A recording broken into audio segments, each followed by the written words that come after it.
at napatunayan mong sila'y huwad. Verse 3.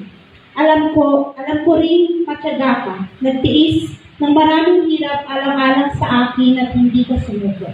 Verse 4. Subalit, may isang bagay na ayaw ko sa iyo. Iniwan mo na ang pag-ibig mo noong una.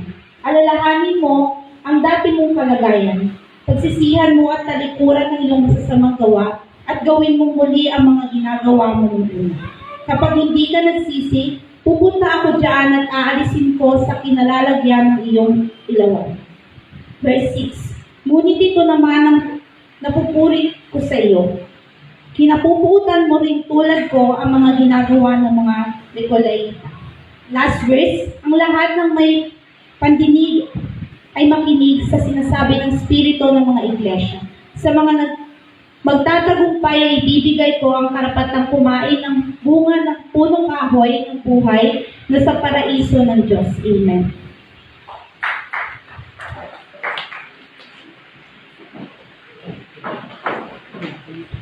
Ngayon po, ihanda na po natin ang isip at puso natin dahil makakapanginig po tayo ng salita ng Panginoon na ibabahagi po ni Pastor Christian Enriquez.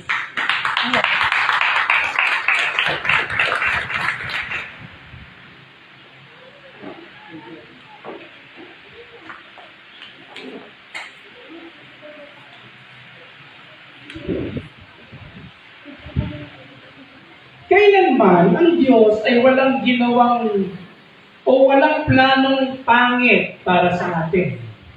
Sabi mo sa katabi mo, walang planong pangit sa iyo ang Diyos. Walang ganon.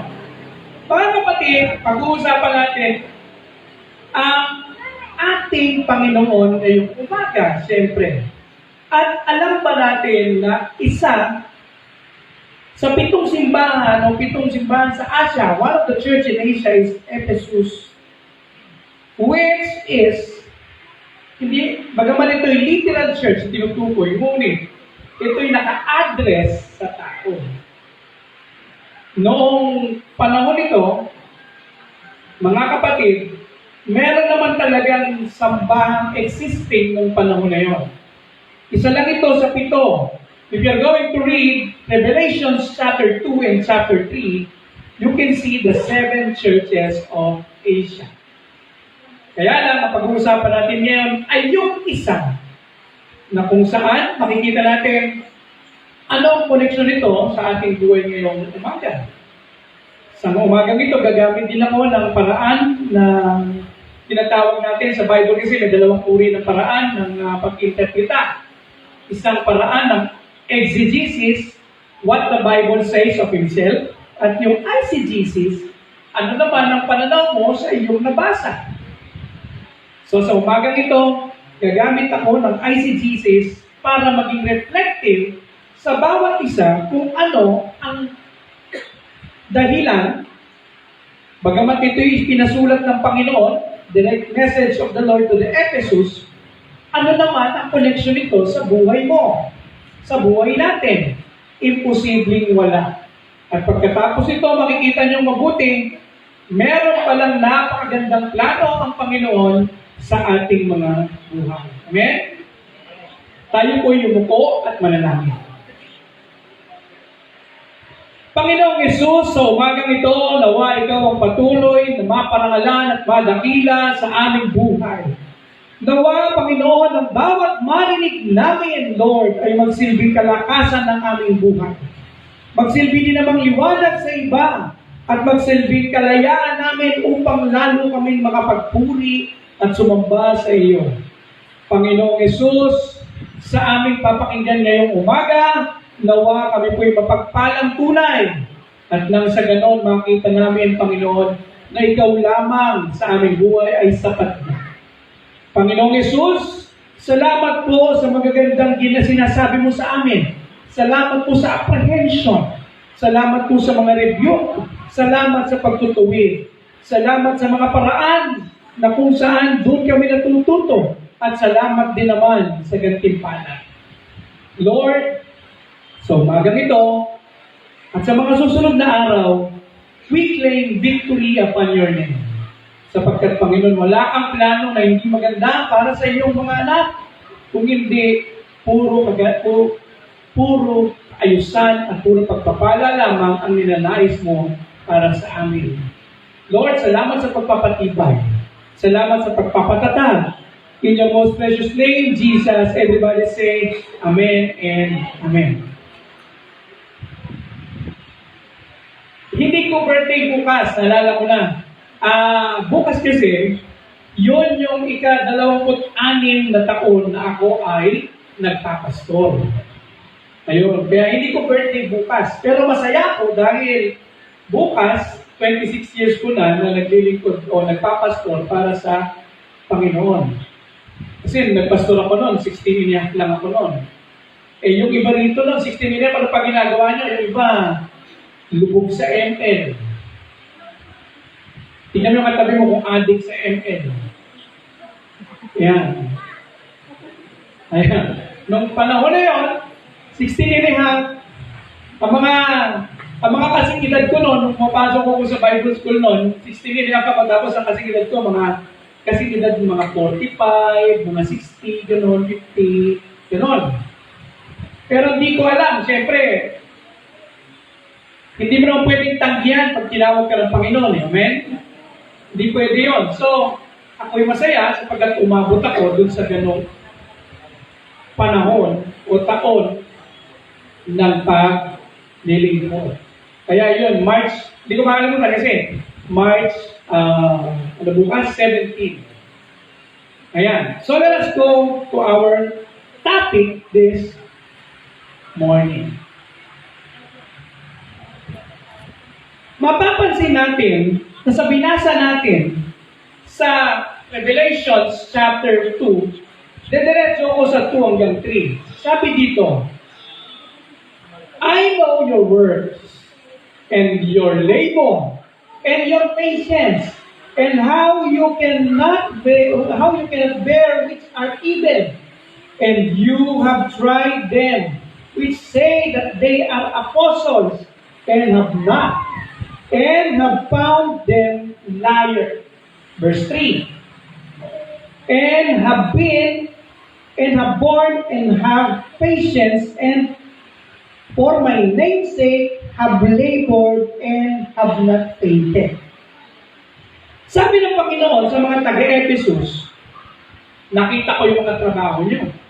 Binuking niyo yung mga kulto. Binuking niyo yung mga nagtuturo ng mali.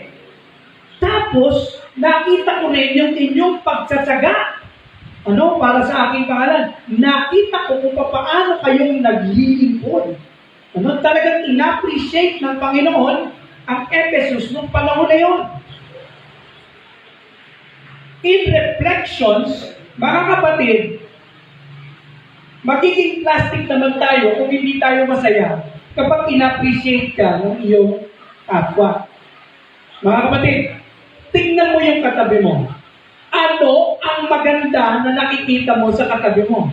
Anong ugaling maganda o anong itsura ang meron siya na pwede mong sabihin, uy, napakaganda mo naman. Pambihira, kakaiba ka. Talagang ewan ko, dumating ka. Yung dumating ka, tapos nakita kita, nung tumingin ako gano'n, hindi ko na magalaw yung leg ko, nagkapilay na. Hindi ko na matanggal. Grabe. Yung sinasabi ng iba, tingnan niyo yung katabi niyo. Yung katabi niyo ba mukhang head turner? Pag nakikita mo talagang yung ulo mo, kahit na nakatabi, pag nakita mo, wow! Di ba? Natutuwa ka kapag kaya itong mga taga-Ephesus, siyempre, kung tuwa ito, ina-appreciate ng Panginoon eh. Sinasabi ng Panginoon, ayan ang pagsasaga nyo, di ba? Ang kaganda. Wagi! Tapos yung katabi mo, alam mo, ikaw, galing mo talagang, wala kang absent sa church. Di ba? Wow! Amen? Tapos sumigaw na kami ng walang absent sa church.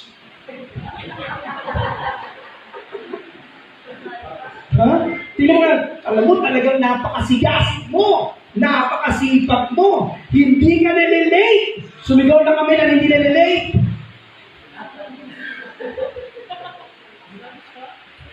Galit, di ba? Talagang nagtsatsaga ka kahit umuulan. Naglalakad ka sa gitna ng ulan. Eto ako, basang-basa sa ulan. Walang masisilungan, walang malalapitan. Ano? Talagang wala kang pakialam. Basta magsisimba ako. Wala akong iisipin kundi ang Panginoon lang sa araw na to. Mga kapatid, sino sa inyo nag-isip kay Lord ngayong umaga? Sumagot ng amin. That's why nandito ka. Amen? Huwag kayong magagalit kung sasabihin ko, yung mga wala rito, hindi mo na inisip si Jesus. Wala. Kasi talagang alam nyo, pag sinabing commitment, everybody say commitment. It connotes sacrifice. May sakripisyo talaga. Pag nagtalaga ka ng nag-commit ka ng buhay, nagtalaga ka ng buhay sa Panginoon, kasama dito yung sakripisyo. Amen? Anong pakialam mo kung malayo yung church, kung doon ka tinatawag? Sasabihin ng iba, hindi, pastor, sister, magpupunta ka pa doon sa San Quintin, meron namang malapit na simbahan dito sa Uminka. Dito na. Doon sa Lubog, ganito nangyayari sa amin Tim? Bakit nandito naman yung church natin? Malapit naman. Nandyan lang nandyan naman yung church na tininin. Tapos, nandyan naman Ba't pupunta ka pa doon? Kulang na lang sabihin lang, pakialam nyo, doon kami tinatawag ni Lord Mas mahalaga yung tinatawag kami ni Lord kaysa tinatawag nyo kami. Amen? Iba yung tinatawag ka ng tao at iba yung tinatawag ka ng Diyos. Iba yung kausap ka ng tao, iba yung kausap ka ng Diyos. Magkaiba yun. Hindi ba kayo nagtataka? Realistic ito. Kapanggitin ko ulit para meron kayong ipag-aminisin nyo. Di ba? Kapanggitin ko, pansinin nyo mabuti. Saan kami galing? Sila pastor, doon pa sa anong lugar yun? Saan yun pagaling pupunta rito? Pwede naman maglagay na lang doon Kaya lang hindi. Iba pagka Diyos ang tumawag, Diyos ang nasusunod. Amen? Iba yun? Sakripisyo yun, commitment yun. Gasolina, pagod, imbis na natutulog ka pa, gigising ka na, di ba nagagawin ka na kasi malayo ang pupuntahan mo.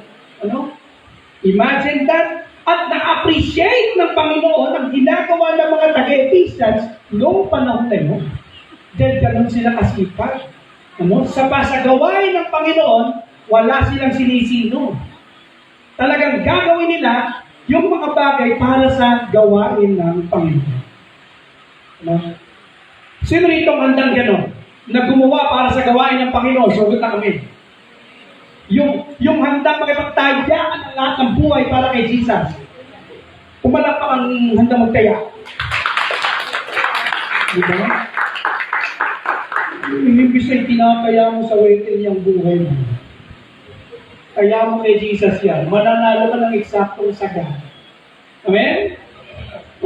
Ngayon, nakita nila kung galing-galing. Talagang waging-wagi. Talagang panalong-panalo. They are doing what is the best. After 1 year, may dumating. You are the best. Talagang pinakikita mo, wow naman, galing. Mga kapatid, tingnan mo katabi mo. Tingnan mo yung katabi mo kung mukhang magaling. Tingnan mo siya kung mukhang matalino.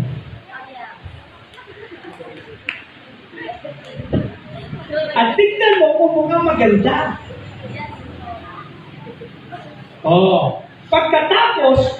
Pagkatapos purihin ng Panginoon ng lahat ng ginawa ng mga taga-Epeso, biglang tumira ang Diyos sa tupor.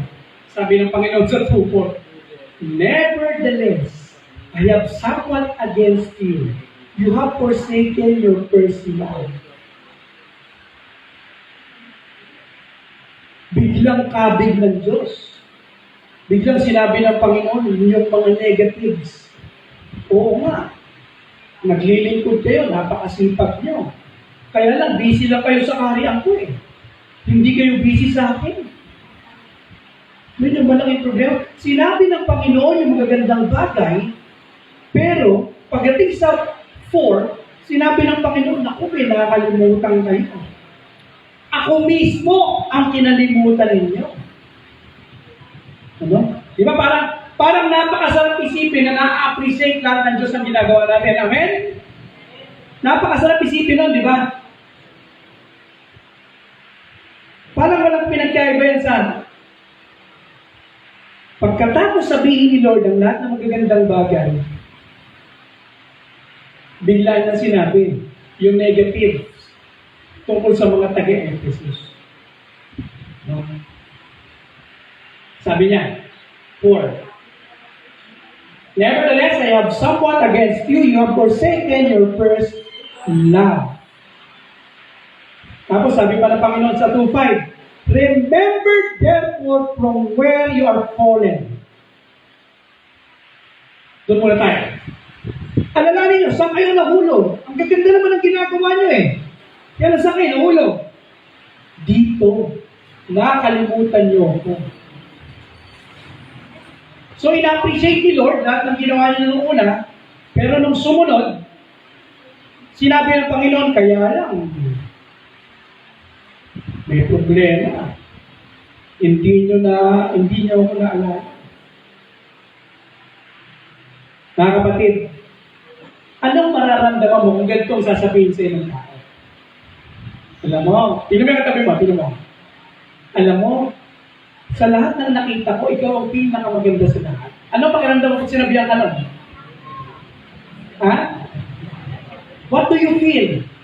Pagtingin mo, pagtingin mo kay Pastora Lulu, Pastora, napakaganda mo, kahit maganda ng edad mo, talaga namang bigiging bata ka pa rin. Ano pakiramdam kayo ni Pastora pag ginaganon siya? Siyempre, well appreciated, di ba? Ngayon, mga kapatid, what will you feel kung sinasabi sa inyo ng kapwa mo ganito? Wala na akong pwede, siguro sa lahat ng nakita kong tao. Ito siguro ikaw yung talaga. Ikaw talaga yung talagang gusto kong ma-appreciate. Dahil sa sobrang sigasig mo, alam mo na, papanatili mo yung iyong outside appearances, papanatili mo, wow, di ba? Mabalik tayo sa word na. Sabi mo sa katabi mo, alam mo kapatid, napakaganda mo. Sabi mo nga.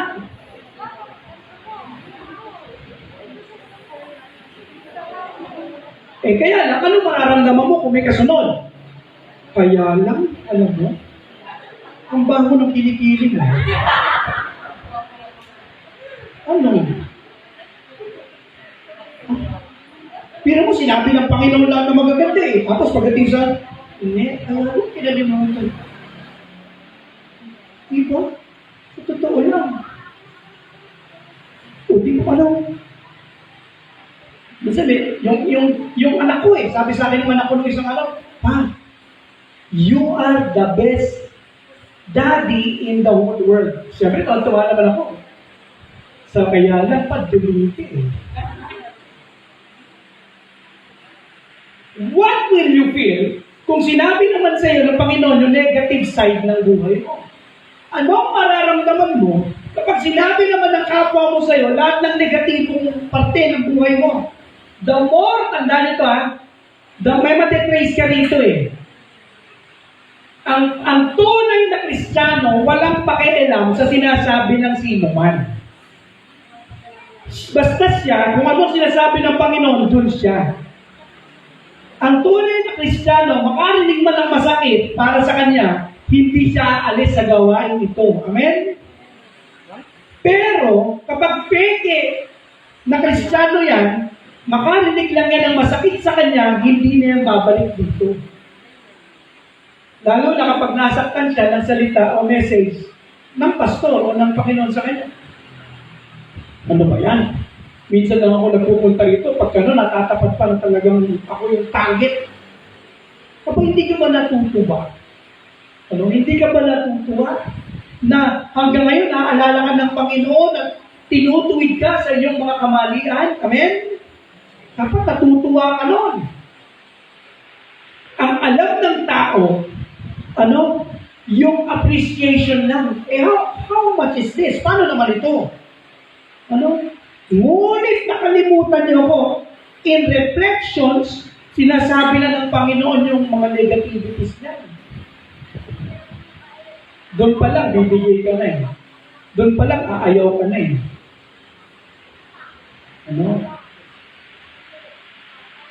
Doon pa lang, wala na. O yung cute mo, hindi ka nga, ay, bungal. Wala na.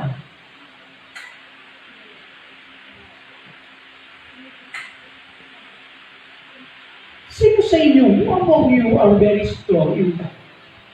Di ba, naparinggan ka lang ng kapatid mo, naparinggan ka lang ng kapitbahay mo, naparinggan ka lang ng naparinggan ka lang ng nanay mo, hindi ka na umilos, tinamat ka na, nagalit ka na, hindi mo alam na lahat ng bagay na yun nangyayari kasi may tinuturo sa iyo ang sitwasyon at lalo na may tinuturo sa iyo ang Diyos. Amen? Hindi natin namamalayan na akala natin lalago lang tayo sa appreciation. Ito ngayon, dumating yung punto na sinasabi ng Panginoon, busy kayo sa karyan ko, pero sa akin, hindi.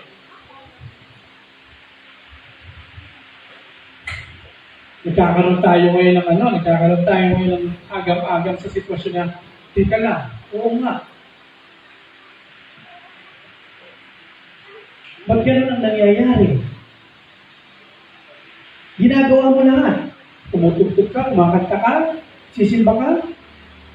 Pero ang motibo mo, ginagawa mo yun dahil talagang dapat mong gawin. Mayroon akong sasabihin sa inyo. Mga kapatid, iset ninyo ang inyong kaisipan na kaya kayo napunta rito para i-bless ang Panginoong Yesus. Amen?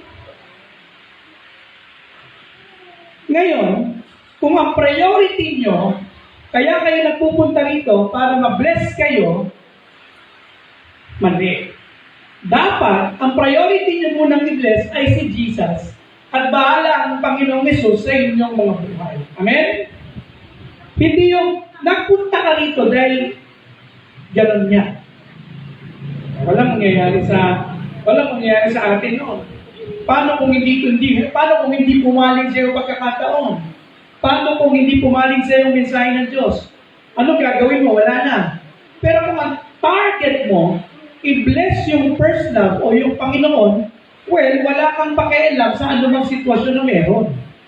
Dahil ang gagawin mo lang dito, makikinig ka at susunod ka. Amen? Yun lang ang gagawin mo. Napakagandang isipin. Sino kaya sa atin dito ang matatag na makakapagsabi na kaya niyang tanggapin ang negatibong bagay sa kanyang buhay? Sino rito aamin na ang buhay natin bilang mga tao ay hindi perfect? Because until now, in 1 Corinthians chapter 13, verse 9 to 10, sabi doon, for we know in part and we prophesy in part, but when the whole is come, the whole part will be done away. Until now, hanggat hindi dumarating for the second coming ng Panginoon, ang lahat ng alam natin ay bahagi at hindi buo. Ibig sabihin, for short, no one is perfect. Walang sino man ang sakdal. Bagamat ganon, kailangan din naman nating malaman na hindi lamang appreciation ang nagpapatatag sa atin, kung hindi dapat malaman din natin yung ating mga downside para sa ganon, alam natin kung paano mababago ang ating mga buhay.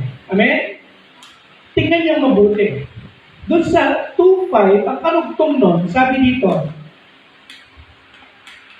and repent and do the first word, or else I will come to you quick and I will remove your candlestick out of the place except ye repent. Ano remedyo? Pagka natanggap mo na yung iyong mga negative side ng buhay mo, Sinasabi ng Panginoon dito, magsisiyan mo na. Balik kayo sa basic. Balik kayo sa simula. Walang masama. Walang masama na bumalik sa simula kaysa wala ka nang babalikan. Ang maganda kay Jesus, kapag ikaw ay nagsisi, kapag ikaw ay marunong tumanggap ng iyong pagkakamali, sigurado may babalikan ka. Amen? Sigurado may mag-aayos niyan. Kaya lang, the question is, babalik tayo dun sa pangalawang bahagi, do we accept corrections? Tumatanggap ba tayo ng pagtutuwid ng Diyos? Revelations 3:19, it says, to those that I love, I chastise and I rebuke them. The question is, tumatanggap ba tayo ng pagtutuwid ng Diyos? O mamaya, kinakasangkapan na ng Diyos yung kapwa mo para ituwid ka, pero hindi mo siya pinakikinggan. Bakit? Bakit? Diyos ka ba? Hindi yun ang usapan dito. Ang usapan dito, handa ka bang ibaba ang iyong sarili para tanggapin lahat ng sinasabi ng Panginoon sa iyo? Yung mga hindi ka aya-ayang bahagi ng buhay mo.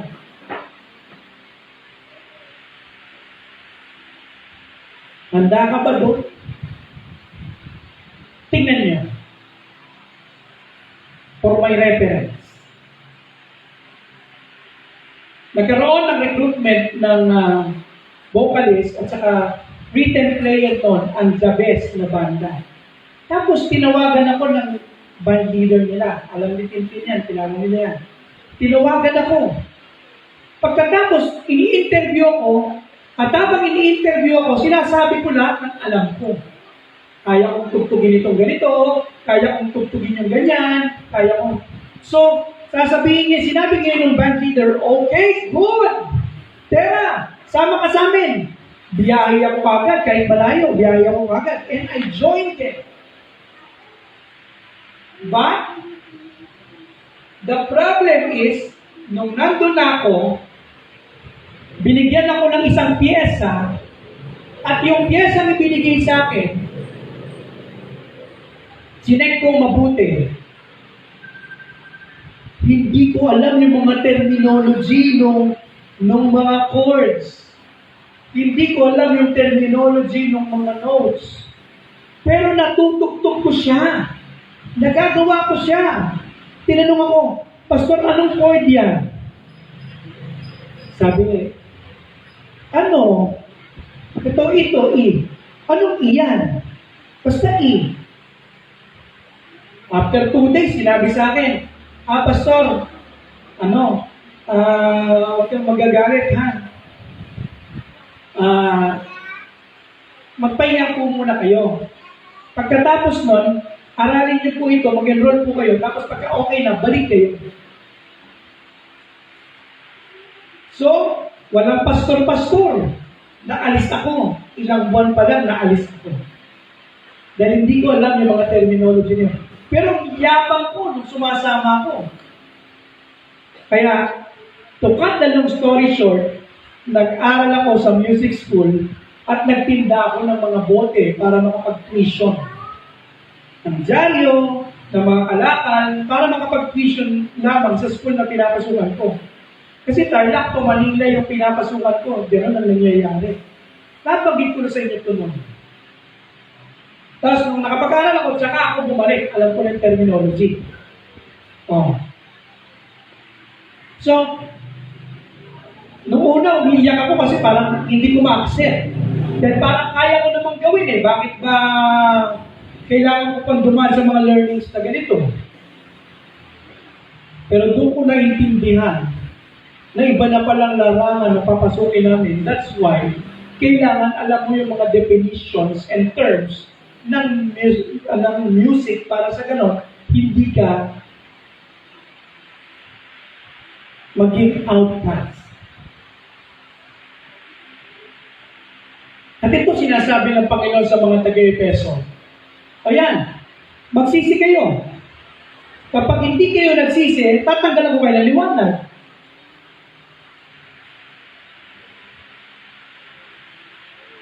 Magsisi kayo. Tatanggalan ko kayo talaga ng liwanag.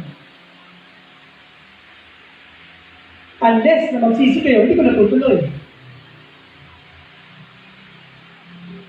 Mga kapatid, nasubukan nyo na ba? Sa mga bahay nyo, nasubukan nyo na ba nakatukin kayo ng ng mananabas? Mananabas ng kuryente. Dahil hindi pa kayo nakakabayad, sasabihin sa inyo, virgin na po yung bayad na po.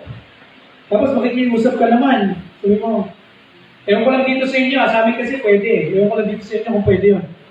Na makikiusap ka, sige, dagaan ko na lang mamaya. Doon, dagaan ako doon mamaya.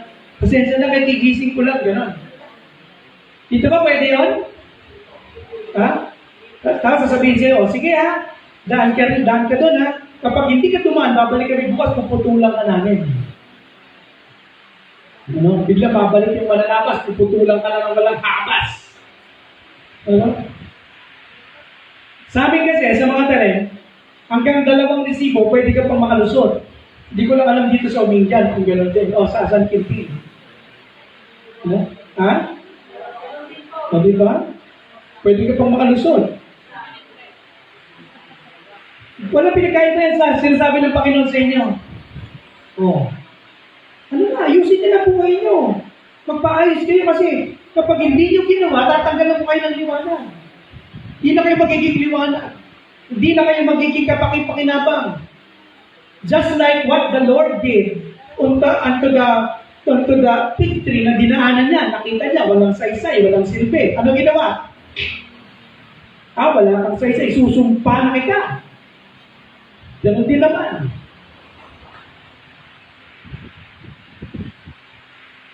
Meron ba nakasubok nun?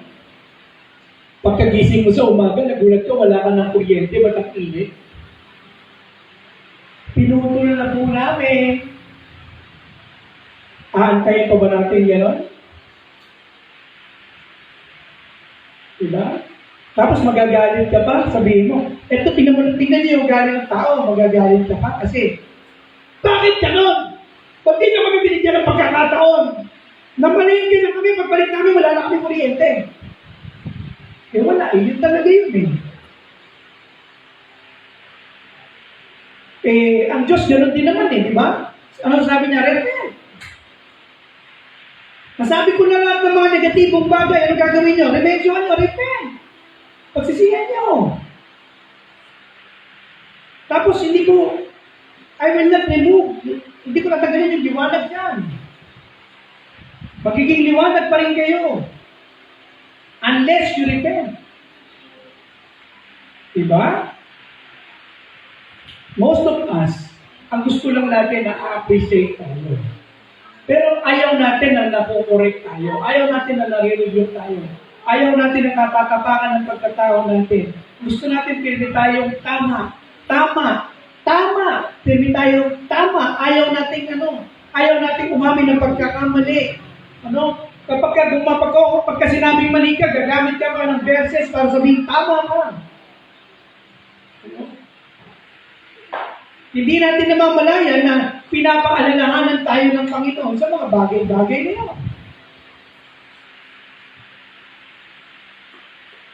Ano ba yan? Kapag papasok ako sa simbahan na yun, pirming ako ang laman ng sermon.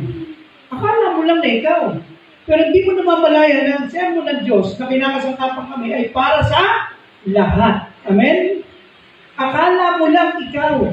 Pero sa totoo lang, ang salita ng Diyos ay hindi para sa iyo lang, kundi para sa lahat. Napaka-selfish mo naman, gusto mo sa iyo lang. Ano? Pwede ba yun? Mga kapatid, dapat niyong makita ito. Napakaganda nito para sa atin. Gusto ba ng Panginoon, masira ka lang? Kaya nga pinapaalalahanan ka Kaya nga sinasabihan ka ng Panginoon, Kaya, anak, baka nakakalimutan mo na ako. Balik ka sa akin. Baka mamaya, layo-layo mo na. So, sobrang kabisihan mo na, kalimutan mo na ako. Aba, balik ka sa akin.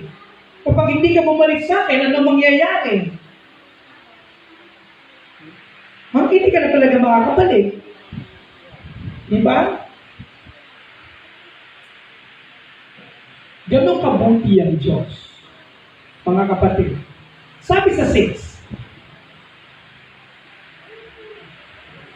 but this you have, that you hate the deeds of the Nicolaitans, which I also hate. Pero, may pasubali ang Diyos. Ano yung pasubali ng Diyos? Habang sinasabi niya na magsisi ka, pirmi niyang ipapaalala din naman sa iyo yung magaganda mong ginagawa. You will be directed to the reflection para makita mo na may dahilan. May dahilan yung iyong pagsisisi. May dahilan na balik ka dun sa magandang bagay. Ano? Parang sinasabi ng Panginoon na, tingnan nyo, nung ganito kayo dati, di ba? Galit na galit kayo. Pag sinabing Nicolaitans, mga kapatid, ito yung mga nagmamalaki, yung mga nagmamataas, mahilig sa posisyon, mahilig sa pwesto, kaya walang ginawa kundi mangangkang na kapangyarihan, at galit na galit ang mga taga-Efeso sa mga ganon. At hindi nila tinatanggap yung mga ganon. Pinapaalala din ng Panginoon sa mga taga-Efeso na, di ba ganito kayo dati? Ayaw nyo ng mga mapagmataas. O di ba? After Jesus had said to the church of Ephesus that you repent, sinasabi niya yung magandang bagay na ginagawa ng mga taga-Efeso upang sa ganon, makita ng mga Ephesians na may dahilan ng kanilang pagsisisi sapagkat meron silang magandang nasimulan. The Lord wants them to be restored. Everything na nangyayari sa buhay natin ay ginagamit ng Panginoong Hesus para tayo ay ma-restore din naman, mga kapatid. Ang gusto ng Panginoong Hesus, ang ating mga buhay ay mapreserba. Amen? Ang gusto ng Panginoon, ang ating buhay ay maging o pumaling sa Kanya. At pagkatapos noon, sa verse 7, sinabi ng Panginoon yung magandang bagay. May reward ka sa akin. Walang hanggan ang reward mo sa akin.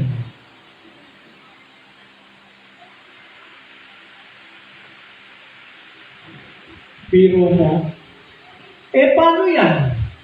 Kung doon pa lang sa negative, bumigay ka na. Maaabot mo ba yung reward sa verse 7? Kung sa verse 3 pa lang, umayaw ka na, o verse 4, umayaw ka na, wala na, hindi mo na makukuha yun. Pero kung itutuloy-tuloy mo, at iintindihin mo lahat ng sinasabi ng Panginoon sa iyo, at ikay makikinig, ikay makikinig, well, merong gantimpala sa mga taong marunong makinig. Amen? Meron. At yan ay dapat nating maintindihan sapagkat hindi naman yan mahirap kung tutuusin. Napakadaming paraan ng Panginoon kung paano niya ipinaparinig ang kanyang mga salita sa atin. Look into the process. The Lord have appreciated, the Lord have tell the negative side of your life. The Lord tell you to repent. Sinabi ng Panginoon na magsisi ka. Habang nagsisisi ka, the Lord let you remind what is good. Kasi sabi ng Panginoon doon sa mga ayoko din naman ng mga mapagmalaki nito at ginagawa niyo yun. Di balik kayo sa akin. Sabi mo sa katabi mo, mga kapatid, bawal ang balat sibuyas. Alam niyo yung mga balat sibuyas, makanti mo lang yan. Iyak na yan. Tapos, ano, hindi na susunod sa Panginoon. O kaya masaktan lang, aalis na ngayon. Sa ngayon pa lang, siguro nag-iisip na siya. Ako kaya yung tinutukoy ni Pastor. Ano? Sabi mo sa katabi mo, baka ikaw.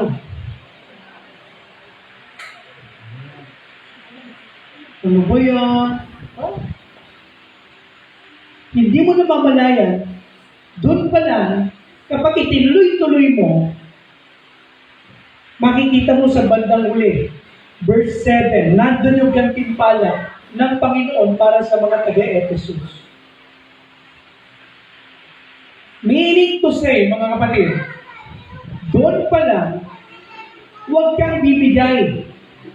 If you have heard positive things towards you, if you have heard negative things towards you, whatsoever you hear, go on. Move on. God knows His plan. God knows His purpose. Alam ng Panginoon kung anong plano niya sa iyo. Alam lalo ng Panginoon kung anong plano niya sa mga taga-Ephesus. At kung anong plano ng Panginoon sa mga taga-Ephesus, ganoon din naman ang plano niya sa iyo. Ayaw ng Panginoon na wala kang matanggap na gantimpala sa buhay mo. Kundi ang gusto ng Panginoon, you will have an expected end. Ano yung paboritong verses ng mga taong for I know the thought that I think towards you, says the Lord.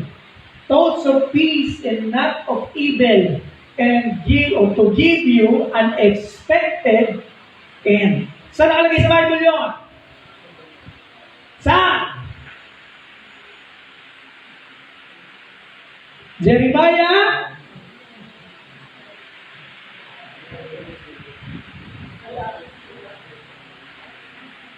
Jeremiah?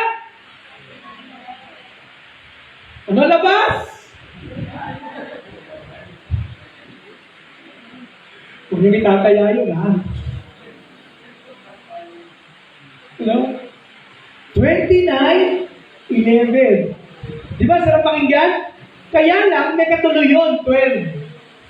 And you shall seek me and find me. Verse 13. If you seek me with all of your heart. Matatanggap mo lang yung expected end, yung katagumpayan mo sa dulo, if you seek the Lord with all of our hearts. Ganoon din naman sa Revelations. Kung babalik ka sa iyong first love with all of your hearts, mayroon kang gantimpala sa dulo. Amen? Kung babalik ka sa Panginoon ng buong puso mo, akala mo okay na ginagawa mo ngayon, hindi. Alam niyo ba? Sa music, ganito, akala nila, kapag tumugtog kami, okay na yan. Hindi. Naku. Pumunta kayo dito, paglinggo makikita niyo, may mga inaayos na mga technicalities na bahagi. Hindi na pwede. Hindi kasi dito pwede yung pwede na. Kailangan gawin mo ng paraan para maganda. No? Hindi pwedeng basta-basta lang yan kasi ang pinililikuran mo ay ang hari. Kaya, kung gusto mo magtagumpay, kung gusto mo ma-receive yung expected end, kung gusto mo ma-receive yung reward sa Revelations 2:7, dapat, wag mong iiwanan yung Revelations 2:4. Dapat tanggap mo lahat. Maganda man, pangit, criticism, lahat, tanggapin mo lahat.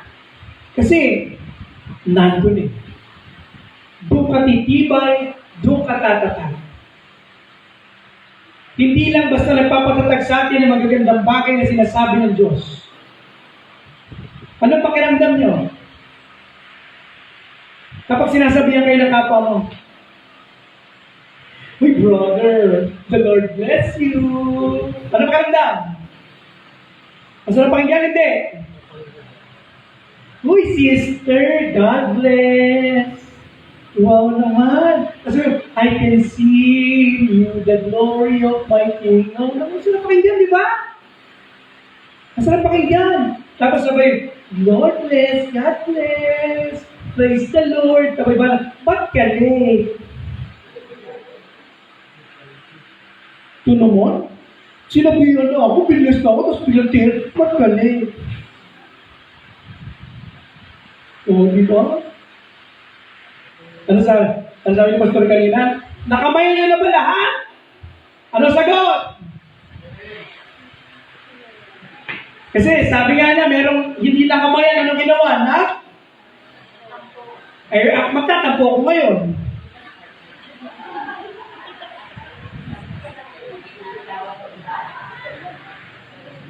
Ako una magtatampo ngayon. Aba, umakyat ako rito, bumaba ako, wala man nang kumabay sa akin kahit isa. O di ba? Ano yun? O, ayoko na. Ganito pala rito sa Bethel. Hindi ako pinamayan, hindi pa ako ng ibang simbahan. Ganun ba yun? Di ka lang nakakamayan? Ano ka ba? Hindi ka naman mukhang kamay. Di ka lang na, kumbaga parang napakaliit na bagay, pinalaki mo na. Imbis na, yung tipo na, hindi ka lang nakamayan, umalis ka, yung message pala ng Panginoon para sa'yo, para pagpalain ka, hindi mo na pala inabot. Kasi umalis ka. Oh, ngayon ganito, nagkaroon ng kamayan, yay! I love you in the love of the Lord. Kasi hindi ka nakamayan. Nagtampo ka ngayon. Ano, wala pang offering, umalis ka na. Tanongin mo katabi mo, ganun ka ba? Yung pala, maya-maya, pagkatapos ng message, meron palang isang kapatirang may utang sa'yo darating. Kaya lang dahil umalis ka na, hindi mo natanggap yung bayad. O sino may kasalanan? Dahil sa pagtatambururot mo, ayun. Wala na. O, walang pinagkaiba yan sa sinabi ng Panginoon sa'yo lahat ng negative side mo. Narinig mo lahat ng hindi magandang bagay tungkol sa'yo. Bumitiw ka na. Yung pala hindi mo alam sa bandang dulo. Makikita mo yung solusyon ng Diyos. Sa dinamit namin ng problema mo sa buhay, sa dinamit namin ng pinagdaraanan mo, bumigay ka agad. Hindi mo alam na meron palang gagawin ng Panginoon maya-maya. Ano? Sabi mo sa katabi mo, kapatid! Taksan mo! Sabi mo, kapatid! Wala kang kay! Bumigay!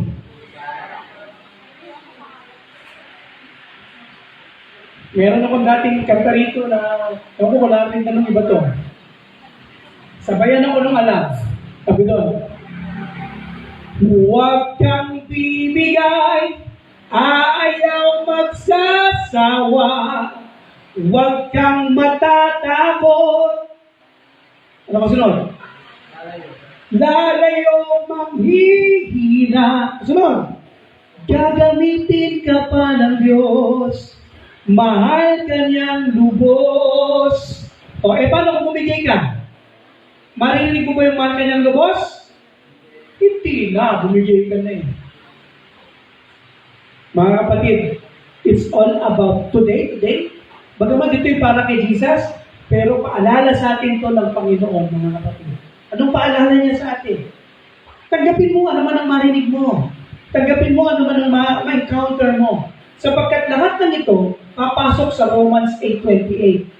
Knowing that everything are working for them, knowing that everything are working for good to them who loves Christ and who are called according to His purpose. May dahilan ng Diyos sa lahat ng bagay. Magpakatatag ka, kapatid. Magpakatibay ka, kapatid. At hindi ka talo, kundi panalo ka. Amen? Palakpakan natin ng Diyos. Magandang umaga sa inyong lahat.